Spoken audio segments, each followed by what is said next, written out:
Tourner la page des tensions politiques, c'est l'enjeu de l'élection présidentielle à Sao Tomé et Principe. Le président sortant, Carlos Villanova, brigue un second mandat dans un contexte marqué par des divisions au sein du pouvoir et une pauvreté qui continue de peser sur le quotidien des habitants. Cette année, les jeunes sont au cœur des programmes des différents candidats. Notons que dans cet archipel, 60% des habitants ont moins de 30 ans. Les précisions avec Timothée Marouzet et Véronique Pérez.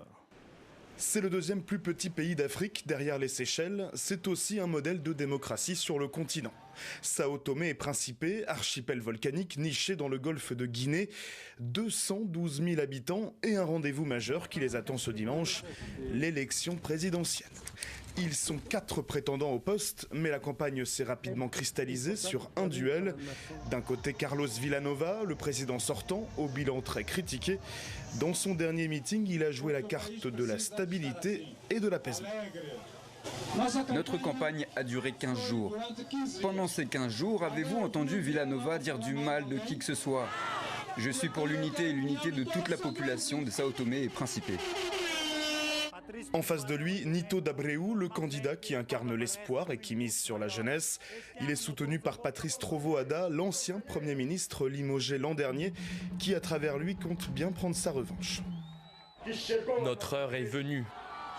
L'heure de la jeunesse est venue. L'heure de Sao Tomé et Principe est venue.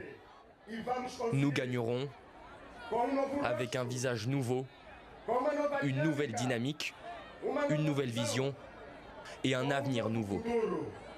Toujours très dépendante de sa production de cacao, l'économie santoméenne peine à répondre aux besoins de son peuple. Seulement 20% des citoyens disposent d'un emploi. En mars dernier, le pays a été secoué par des manifestations pour dénoncer les coupures de courant quotidiennes et la lenteur des chantiers publics. Beaucoup semblent aujourd'hui désabusés. Lors du dernier scrutin, l'abstention avait atteint 30%. Si les gens sont, disons, en colère, alors c'est le moment d'exprimer cette colère en faisant un choix. Nous le répétons depuis longtemps, ne pas voter ne résout rien. On ne peut pas remettre à plus tard le destin de notre pays. Autre enjeu majeur, l'émigration. En 4 ans, le pays a perdu 47 000 habitants. La plupart ont fui vers Lisbonne, la capitale du Portugal, l'ancienne puissance coloniale du pays.